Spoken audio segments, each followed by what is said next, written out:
for Season 6, Episode 3, Fergus's struggles lead to a life or death situation. Tom Christie bonds with Claire, and Malva and Ian grow closer. Join us and our special guest, Alex Vlahos, as we break down Episode 3. Eve, welcome to Outlander Insider. It was such a good episode. What was your biggest takeaway from Episode 3?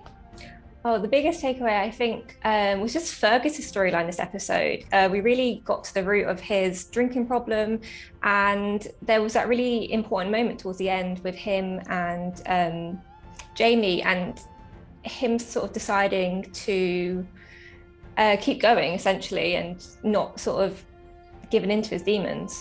Yeah, I mean, it's interesting that you say, because I actually spoke to Alex Vlahos about this episode earlier this week, who said some really interesting things. Alan's not some hero that's come into it. He's definitely a very flawed character. For sure, Tom went away. Tom went to prison, and Alan had to be the man of the house. And Alan, the only thing that Alan has in terms of possession, and he probably had very little, very poor, in terms of possession, like ownership, was his sister, and cared for her too much, probably, and then when his dad comes back from prison, suddenly he's knocked down again. He's not the man of the house. He's just a boy, a boy that's getting in his dad's way, and I don't think Alan cares too much, as we found out in episode 1 when he's talking to young Ian, talking about taking the piss out of his dad's sort of righteous zealot sort of sermons. I don't think Alan believes. I don't think he, or if he does, I don't think he believes as much as his dad. So there's always friction, and you're right.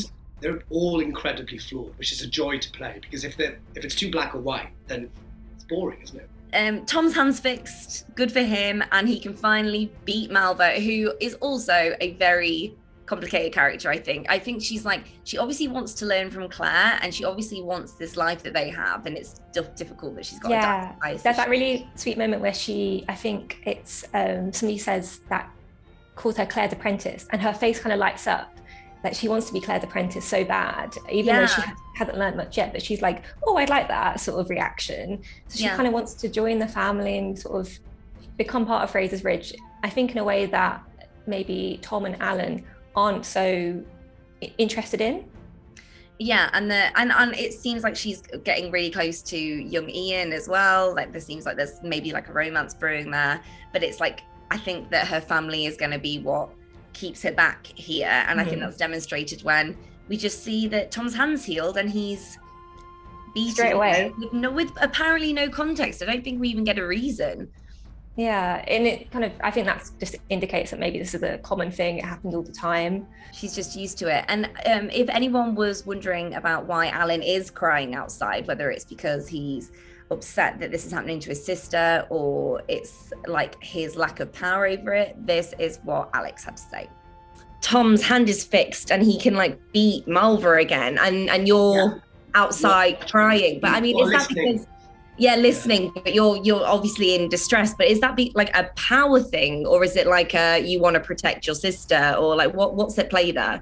I think it's both. I think he's definitely not strong enough. I mean, physically to overpower his dad. I don't think he's smart enough either. I think it's helplessness, absolutely helplessness with Malva. Yeah.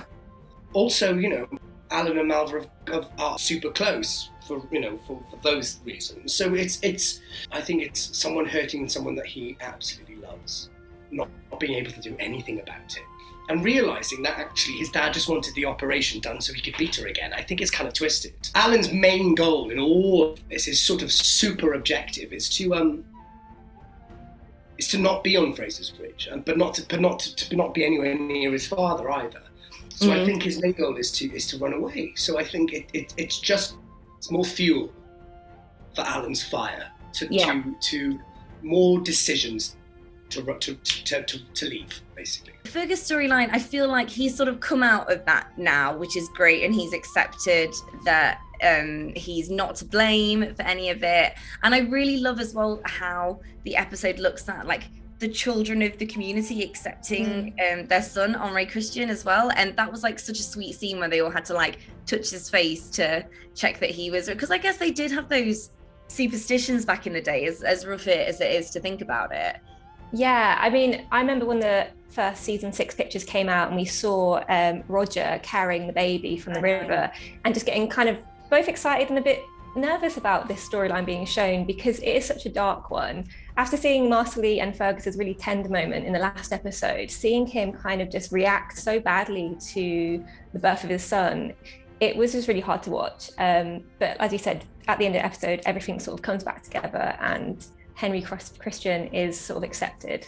Fergus is like blaming himself for what happened at the end of season 5 and so on. And I do think there's really something to be said in how the show examines like male mental health. And I think it's the same with your characters as well. You know, you've got this mother who was killed for like being accused of being a witch, and then you've got this overbearing father. I think it's really fascinating how that is actually quite a big ongoing theme. You're right, and it was one of the things that I did say to Matt and Marilyn in my very, very first conversation with them back in 2 Novembers ago.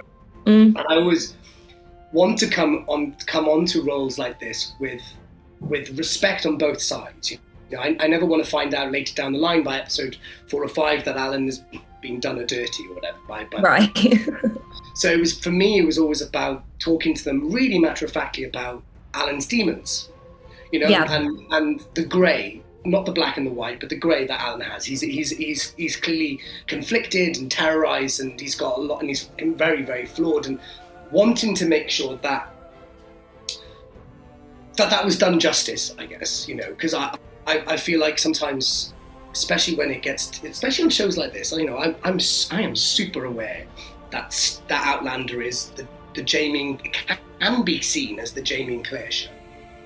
You know, and that was my worry, was coming on to something like this, and the Alan, not the Alan, but the Christies as an entity would sort of be pushed to the side, I guess, or the things that they were bringing to the show, that they were not going to be seen as important enough. And I'm really grateful and thankful that actually per episode, per script, was proven wrong. Thank you so much for joining us for our Outlander Insider. Don't forget to like and subscribe, and we will see you next week.